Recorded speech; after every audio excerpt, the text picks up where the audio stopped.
Oh, we're rolling. Hello, hello, hello. Well, look at this. The rainy season has come. It's not raining right now. And if you look at the stream down there, where are we now? It's right there. Oh, there's bananas in the way. Let's move those. There we go. The stream's not too high yet.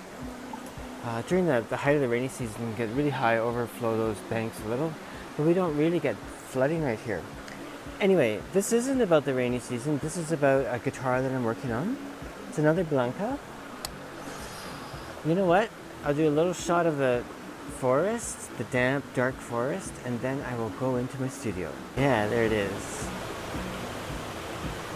You can see I've got some tarp spread up. I had a few holes in the roof there, so you know, I'm pretty much a tent person, so that's sort of how I go. That's how I roll. Make everything like a tent. But it's really beautiful. The leaves are glistening, and from the rain that we had today, and it's damp as hell, but I kind of like it. You know, I love the cold, dry season the best, but it's all good. You know. Anyway, let's go walking. I'll give you a little tour of my house. It's not my house; it's my friend's house.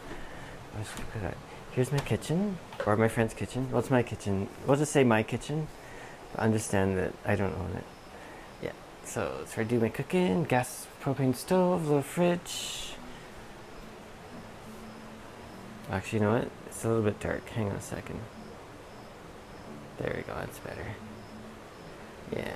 Okay. Yeah, and I got a little sink there. It's pretty rustic, I guess. I love it though. I just love it. And here's the washroom. Hongnam. Got a shower. I made a rain shower with a big piece of bamboo across the way. Yep, and I have this washing machine and stuff. Anyway, yeah, let's go to the studio. Okay.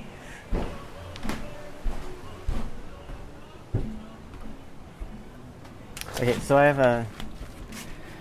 have this sort of room that I separated using thick plastic and stuff, and then I have this great dehumidifier right here. The place is a mess. I think that's probably what I'm going to do later in the week, is just do some serious tidying. But because I've been moving stuff in because of the rains coming, and I put things I don't want to get moldy in here, so it can get kind of crowded at this time of year. Anyway, here's a guitar. Oh, here's some other guitars. Let's turn the light on. Yeah. Listen, I got lots of guitars to sell. If you want one, let me know. They're all really beautiful.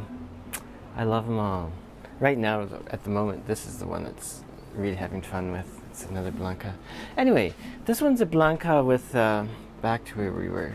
A Blanca, which just means a light colored wood, like cypress.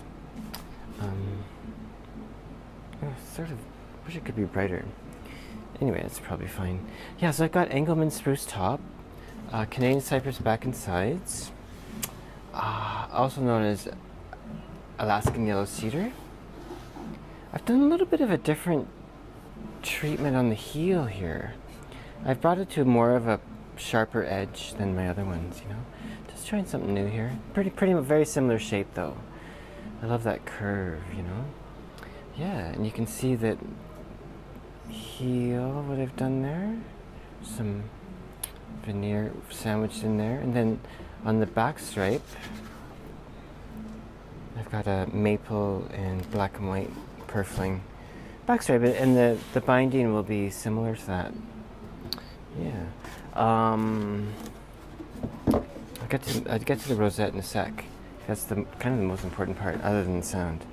On the headplate, I'm using the Bocote, and I'm making the bridge will be Bocote too. And what I do for the headplate, oh, it's really lovely, eh? Do you see how the grain joins in there?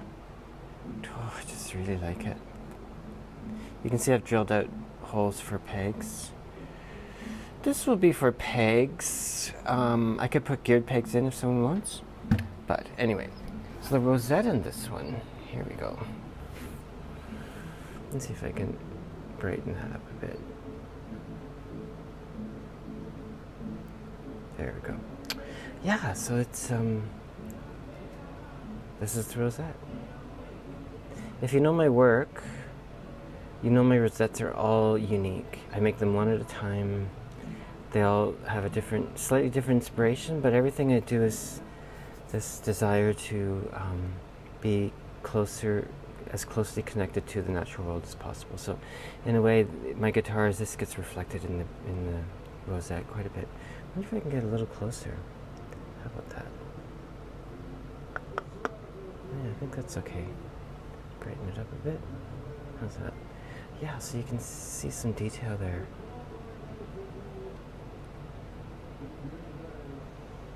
They take me... This one's a little bit... Is it reminiscent of... Anyway, this one's very, very light colored, you know? A lot of my other rosettes I've been using have been a fair contrast to the lightness of the wood, you know? But this one's more kind of connected in with it, you know? And you can see there's a real bird motif there, and the wings extend out, and yeah, they take me, hang on a sec. Well, the rosettes take me a fair while, you know? I mean, I don't think it's long, especially, but they take anywhere from the longest I think I did one was 5 days, and the shortest was about 2. So, I mean, it's not banking hours, but working pretty steadily at it. It's very tiny little pieces, you know, like I take tweezers and I'm just inserting little pieces at a time. So, click. Can you see that? Let me see if I can refocus. Oh, sorry. Yeah, so maybe get a bit closer. This is a really lovely rosette, actually. These are handmade in Russia, and I have a couple of these. I just bought them, you know, when I started building guitars. But right away I started making my own rosettes. You know, it's something. It's a bit of the individual comes through in them, I think.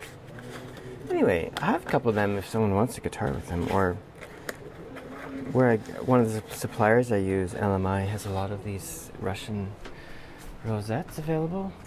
Anyway, I imagine most people would want the ones I have, but I can if you want, no problem. Okay, so that's this guitar. Right now I'm pretty much out of money, which is why I need to sell guitars.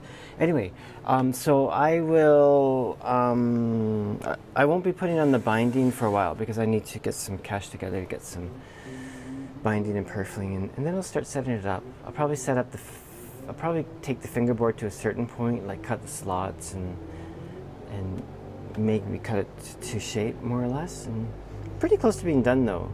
You know, like once I get the binding in, and which is a fair job. By the way, I do have my binding channels all by hand. You know, I score them with what would you call it? A little bit like it's a granule, but that doesn't mean anything to anyone. Anyway, it's a thing for scoring the wood, and then I chisel it out by hand. So I'm not using a router for that sort of thing. I like it better. It's not quite as machiny. I mean, it's really good, but anyway, whatever. Yeah, so listen, let me know if you want one of my guitars and we'll talk about it, and put my website at the bottom of this. Okay, hope everyone's doing great. Ciao.